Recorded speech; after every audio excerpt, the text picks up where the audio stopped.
दोस्तों, आज की कहानी है। मैं हमेशा अपनी माँ से दूर दूर ही रहा, पर अब अपनी माँ के हिस्से की खुशी उसको दूंगा।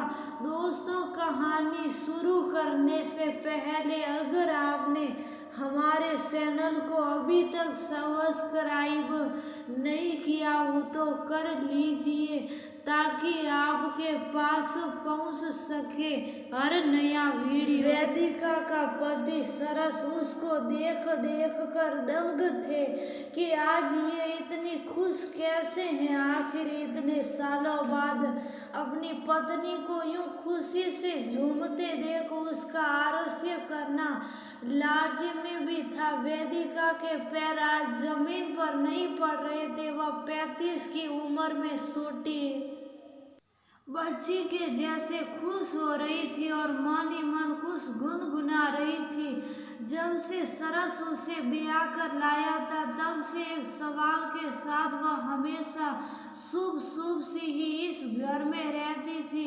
फिर आज इसे क्या हुआ? क्या बात है वेदिका, इतनी खुश तो मैंने तुम्हें पहले कभी नहीं देखा था। लगता है कोई लॉटरी निकल गई तुम्हारी, कहकर सरस सवालिया नजरों से वेदिका को पकड़कर अपने सामने खड़ा कर दिया। वेदिका सरस के सीने पर सिर रखकर बोली, कह रहे हैं आप आज मेरी लॉटरी ही लगी है। मेरे बेटे ने पहली बार मुझे माँ बोला। सरस, पहली बार आप सोच भी नहीं सकते।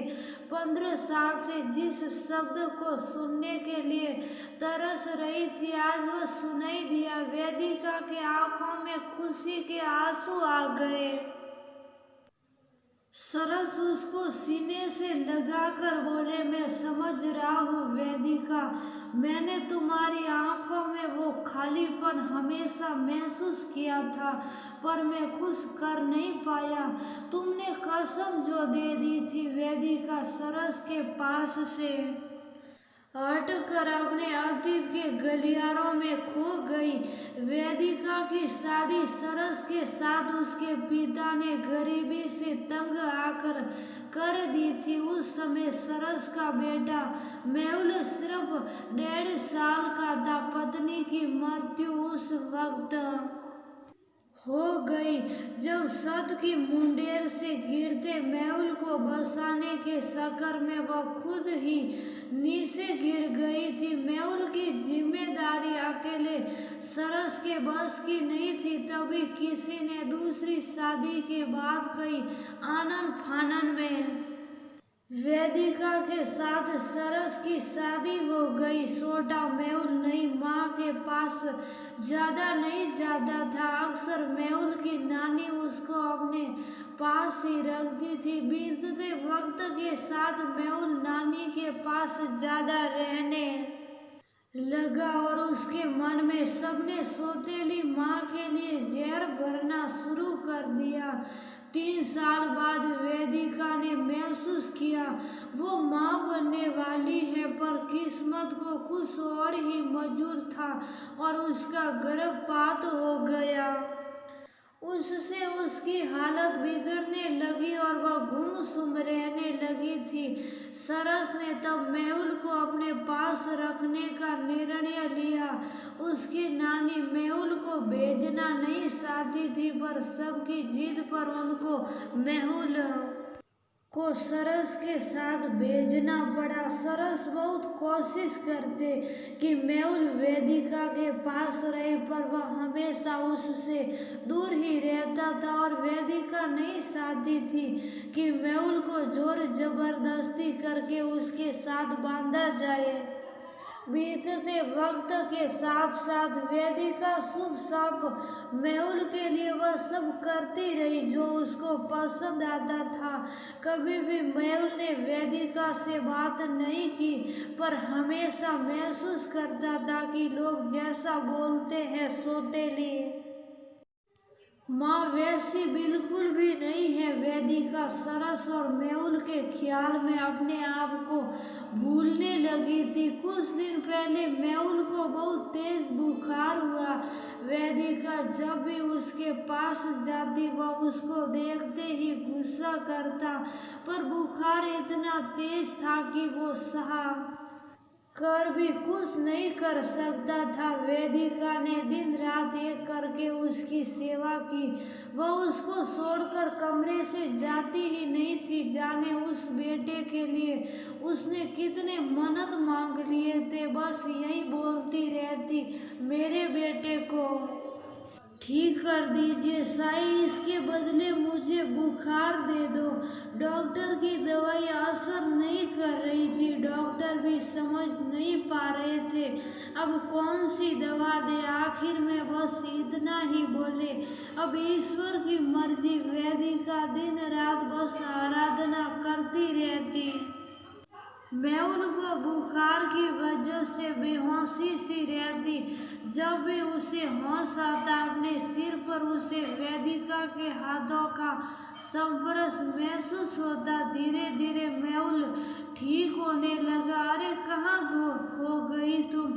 सरस की बात सुन वेदिका वर्तमान में लौट आई। अब बताओ भी बात क्या हुई? सरस ने फिर से सवाल किया। वह आज मेहुल के कुछ दोस्त उससे मिलने आए हुए थे।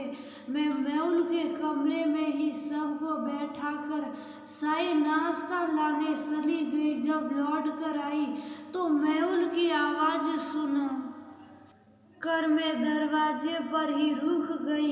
वह सबसे कह रहा था, पता है मेरी माँ ने मेरी इतनी सेवा की, उसकी वजह से मैं ही ठीक हो पाया। मैं हमेशा अपनी माँ से दूर दूरी रहा, पर अब अपनी माँ के हिस्से की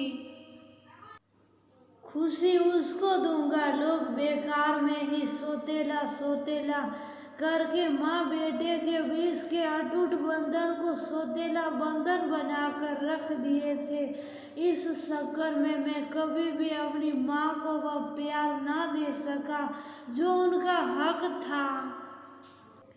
ये सुनकर मेरी आंखों में आंसू आ गए थे, पर मैं सब कुछ नज़रअंदाज करके चाय नाश्ता लेकर अंदर चली गई, जैसे कुछ सुना ही नहीं हो। पता है फिर मेहुल ने थैंक यू माँ का ये सुनकर तो मैं उसे आलस्य से देखने लगी। मेहुल मेरे गले लगकर बोला, बस आप मुझे माफ कर देना। आज से आपका बेटा आपके पास से हमारे इस प्यार भरे अटूट बंधन को अब किसी की कोई भी बात तोड़ नहीं सकती। आज मैं आपसे ये प्रॉमिस करता हूँ। उसके सारे दोस्त कहने लगे, तू बहुत लकी है मेहुल, जो तुम्हें इतनी अच्छी माँ मिली जो तुमसे इतना प्यार करती है। जानते हैं सरस, सही मायनों में आज मैं आपकी पत्नी बन पाई, क्योंकि हमारा रिश्ता तो मेहुल की वजह से ही हुआ था ना। इतने सालों के इंतजार के बाद आज मैं माँ बन पाई हूँ। सरस ने वेदिका को होठों पर हाथ रख उसे शुभ कराते हुए प्यार से बोला, अब तो मेरा पता कट गया। अब तो बस माँ अपने बेटे को प्यार करेगी, मेरा क्या होगा? अपने सीने पर हाथ रखकर सिनेमाई अंदाज में सरस बोले। आप भी ना कहती हुई वेदिका अपनी आंखें हथेलियों से ढक ली। आज सच में मैं बहुत खुश हूँ वेदिका।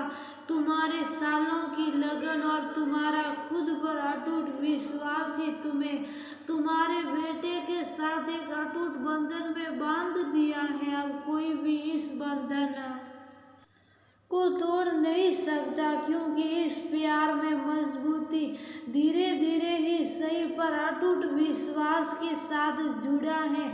सरस ने कहा और अपनी पत्नी की खुशी देख बोला, अब किसी की नजर ना लगे।